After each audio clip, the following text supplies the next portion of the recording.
Hello, everyone. My name is Marian with DTM Real Talk Channel.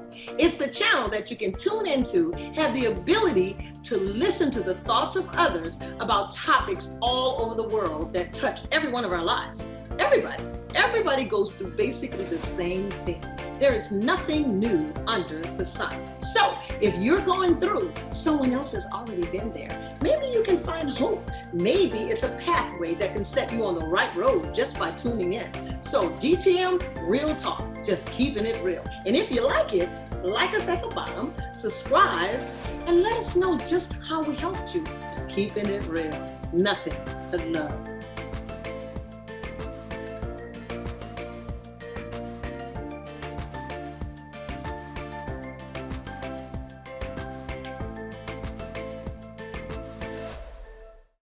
Good evening. This is DTM Real Talk, and we're just keeping it real tonight. We've had an amazing time these past few weeks. Different ones coming on, sharing their stories, sharing their testimonies. I think last week we had a young lady that was very, very shocked that she didn't know her husband. And then before that, but anyway, it's just been exciting. It's been exciting coming up on 2 years and 7 months. And God is doing a thing with DTM. And I want to thank you all for supporting, for listening in and sending in your requests and what you want to talk about. So I'm excited about that. Again, thank you. I'm excited. Everybody wants to know where I am today. So I'll share just a little bit of that with you. It's just so much to share. Y'all want me to just do it all tonight? I can't. Because it's just me. Anyway, I did get an email from someone that wanted me to talk a little bit about unforgiveness. And for those of you that don't know, I do coach women regarding unforgiveness and how to deal with it in our lives, because so many of us every one of us have been touched by unforgiveness in some way. I did not set my clock, so I don't want to go over my time. Let me do that.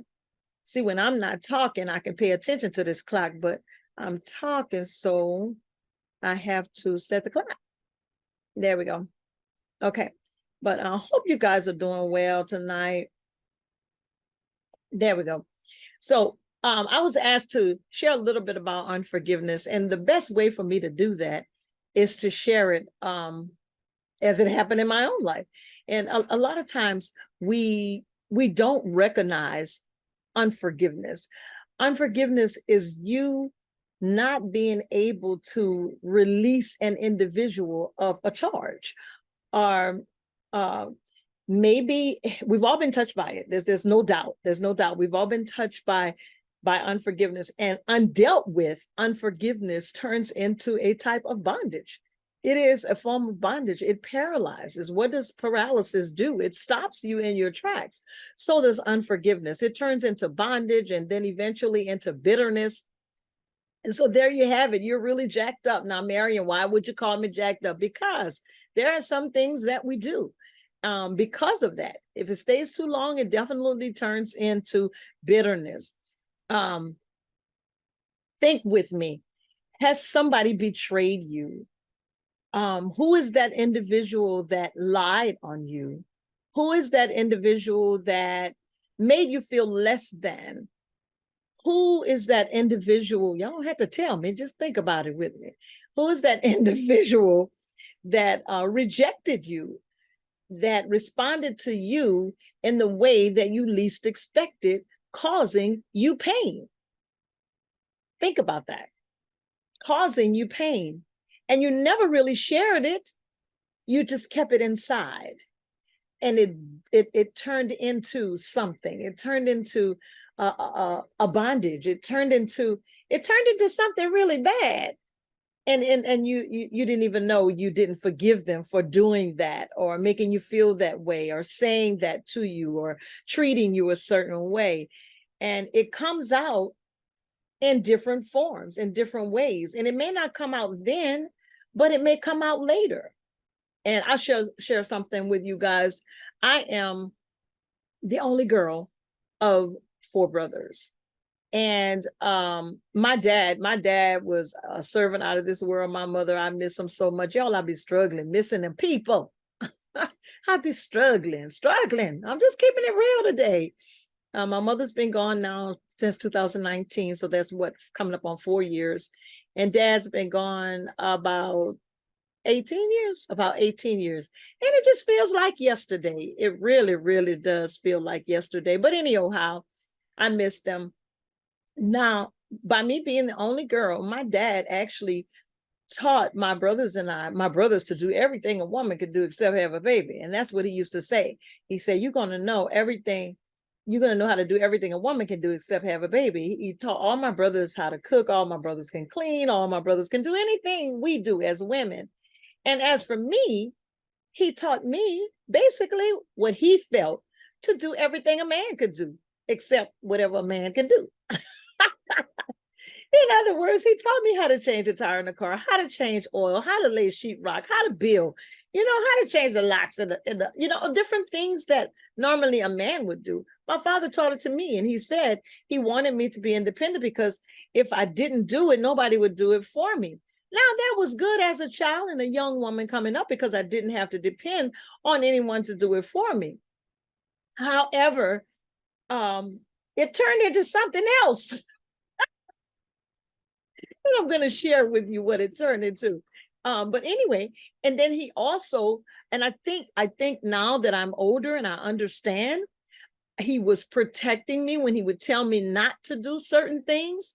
But those certain things that he told me not to do, there were a little imbalance. And one of them was, don't smile. Stop all that smiling. You don't need to be smiling. He would tell me not to smile. Now, he had his reasons for saying that. But what was wrong with a smile? What was wrong with a merry heart? The Bible says a merry heart do it good like a medicine, and a broken spirit drieth the bones. Of course, when I got older, people would tell me, oh, you got $1 million smile. And I would think of my dad saying, don't smile, stop all that smiling. Well, he was saying that when I smile, my smile was attractive. That was his way of saying it. And it would attract men in the wrong way because I was a freestyle person. I talked to any and everybody. And I got that from him, and he said, stop all that smiling. As I got older, the more I recall him saying, stop smiling, I just continued to smile. But that was my way of being happy and making other people happy and joyful. So we're talking about unforgiveness now. And so also, by me having 4 brothers, we would fight, play fighting, run through the house, punching each other. My oldest brother, I think I mentioned to you all before, would pop me in the center of my back with his hand, for what reason, and run. And then I would run, and my mother would stop us and say, oh, you're going to fight till I tell you to stop. She was a disciplinarian, she was a school teacher in the education system. And so she would, her way of discipline was very unique. Whatever you was doing and got caught doing, she would make you continue to do it when you didn't want to do it until she'd tell you to stop. And so that was her punishment. And so anyway, my brothers, I was saying that my brothers, they would say I have a football head, because I had a big head. I do have a full head. It's the truth. But I didn't know how to accept that as a child. So it made me very insecure. Watch this, insecure about the way I look, because I had a football head, and it's still a football head, but today I like it. But back then I didn't like that, and I didn't know how to handle that. So over the years, me being called the football head, right? It caused me to feel less than, to feel ugly about myself. That's insecurity. Come on, ladies, think about that now. It caused me to feel that way because I wasn't confident about who I was. I didn't even know who I was, right? And so that formed in me. And it caused unforgiveness, not unforgiveness toward my brothers, but unforgiveness toward myself. Why do I look like this? And then my father, we're talking about bitterness and unforgiveness, where it comes from. The first thing you have to do is acknowledge it, that it exists. Watch this now. And then my father would make jokes, and he'd say, girl, you're going to grow up to be a school teacher. And I said, oh, how you know? And he said, because you're walking on pencils. Oh, that was the funniest thing to them. But that was the most horrible thing to me. I was very insecure about my legs at that point because I was skinny. Now I got this whole body that I'm feeling that's ugly, that's I'm insecure about. I don't like it. So I feel nobody else likes it or will like it either.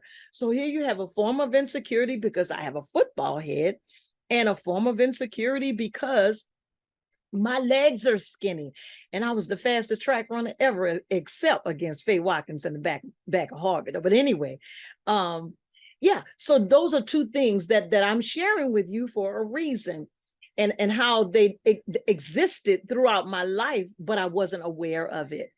Okay, so unforgiveness, yeah, unforgiveness. These things undealt with can cause you to have a lack of confidence in yourself, insecurity in yourself. Okay, there's more, but I'm just pouring these out right now. And you think that it doesn't matter or it doesn't hurt. Oh, that was when I was a child. And you stick it on the side and say, oh, but when the right button is pushed 20, 30 years later, and someone says, oh, she's so skinny, you think about that when you were told that as a child. And that's what happened to me. And I was insecure about that. I didn't accept me for who I was because I didn't know who I was. So at that time, just pushed a little Band-Aid on it. So what I'm saying to you ladies, I'm really directing this to the ladies, even though it applies to everyone. When unforgiveness is not dealt with from some trauma or from something that happened in your life, it causes depression. First, it goes into bitterness, or okay, it can cause depression. It can cause outburst of anger. So if you're a person that's going deep into depression, it starts from somewhere. It starts from somewhere. It came from somewhere. So the first thing you have to do, if you're wondering why you respond a certain way, or why you are a certain way, why you haven't forgiven that person, is probably because you haven't forgiven that person, and that unforgiveness has evolved into bitterness, and it's a sore. And every time it comes up or you're reminded of it, you go into outbursts for nothing, or you may go into a bit of depression. Why? I don't know why I'm sad. You ever felt like that? I don't know why I'm sad. Oh, I don't know why I did that. Or you might not even be acknowledging that you did what you did. Okay. So unforgiveness, symptoms of unforgiveness are outburst, depression, feeling like you have no purpose. Oh, yes, you can feel like you have no purpose. You don't know why you exist, and go into a depression because of it. Where there's some bitterness and some unforgiveness, deep-seated, I can't even say it, deeply seated inside of you. Okay. You ever seen a person that never, ever takes responsibility for what they've done? There's something wrong with that. That comes from somewhere. They're always blaming someone for the reason they are where they are, or they do what they do, or they say what they say. There's some unforgiveness there. There's some bitterness there. Yeah. I hope I'm going somewhere with this. I hope I'm kind of helping you to identify why you may respond the way you respond in certain instances. Okay. If you're honest with yourself, you'll be able to detect this and identify it. And if you're bold enough, you'll be able to say it. That's the beginning of your healing. Being able to acknowledge what you see in yourself. Okay. I hope that makes sense. Have you ever heard a person or seen a person that make a big deal out of everything? It doesn't matter what you say. They're going to make a big deal out of everything, right? That person is dealing with some insecurity there, some rejection somewhere in their lives, some lack of confidence. Yeah. Excuse me. A person that has to make you agree with the way they feel about everything. Everybody has, everybody got an opinion, and people can agree with what they want to agree with and disagree with what they want to disagree with. But you can't make me believe what you believe. For instance, I'm a Christian, a born again believer. I don't force my belief on anyone. I share with you the truth. Okay. And so if you don't receive it, that's on you. I can't, that's a work of the Holy Spirit. That's another story. But my point for saying that is that you have some people that will fight you down to make you believe or want you to believe or take their side or accept what they say. You know, that's a form of bondage there. Something is going on and it stemmed from some place. Okay. So I hope this is helping you. I'll tell you this, I'll share this with you.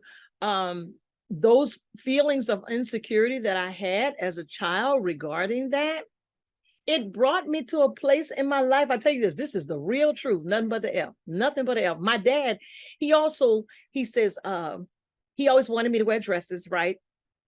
And I wore dresses. He wanted me to be that lady, wore dresses. And of course, couldn't stand wearing pants to church back in the days. You know, back in the days, you would wear no pants to church. So of course, that was like taboo. And I wasn't really one to dress up. That's just not me. And it was probably because I was born in a family of all men and I just didn't dress up. My mother did. She was an amazing person that dressed up alike. She liked to dress up. But anyway, and she looked good and she did it well. She wore hats and stuff. I don't do all that. Just don't. That's just my personality. I'd rather put a cap on my head, stick my hair up like this, and go on about my business. Okay. I'm just no nonsense. But that is my personality. I'd rather throw on a pair of pants, put on a pair of jeans, a top, and just keep on moving. I don't even like dressing up. But is that wrong? No, it's not wrong. That's just who I am. Okay. I'm 100% plus woman, but I just don't like dressing up. That's just what it is. Now, watch this. A friend of mine, I'm talking about different things that happen when you're a child and they're connected with things that happen to you as an adult. I shared with you about the skinny, the big head, that all of that. It played a big part in who I felt about myself, but I didn't know it until I'm 60 something years old, right? I didn't realize it.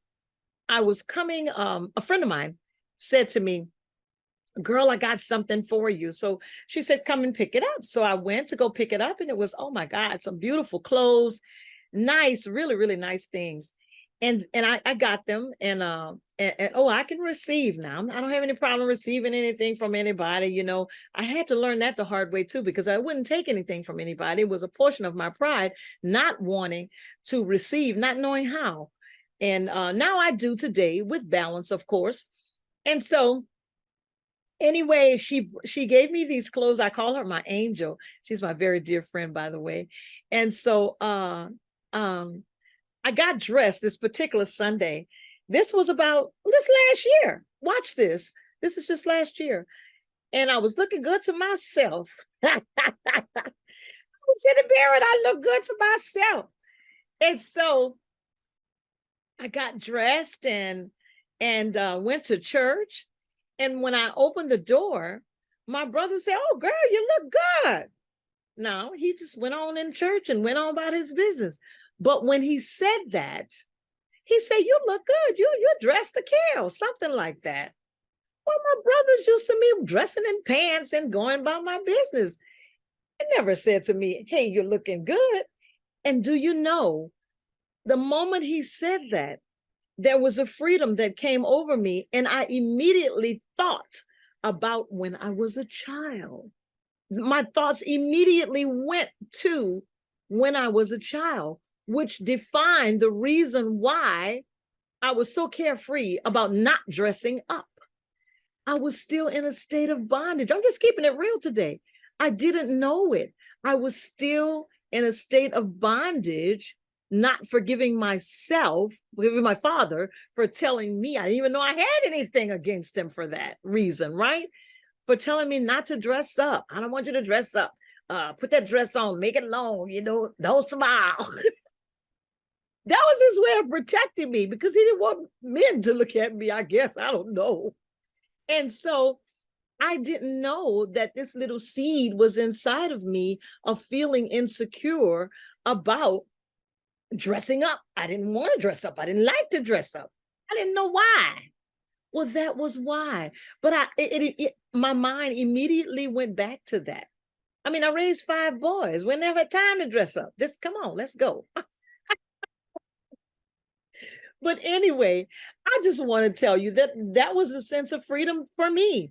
That was a releasing of forgiveness of myself, forgiving myself for keeping myself in bondage for something that my father had said to protect me. I hope that makes sense. So we bring ourselves into a state of bondage as well. Just as sure as anybody else, we can allow anybody else to bring us to a state of bondage as well. So I hope that helps. Oh, and I've been dressing up ever since. And looking good to myself. But you know, it's just my personality. And I don't have time to be doing all of that, right? So this is DTM Real Talk. And we're just keeping it real tonight. We can be in a state of bondage or unforgiveness and not know it. And there's more. I'll share with you a little bit more next week. That was just a little tidbit. This is DTM Real Talk, and we're just doing what? Keeping it real. We'll see y'all next week.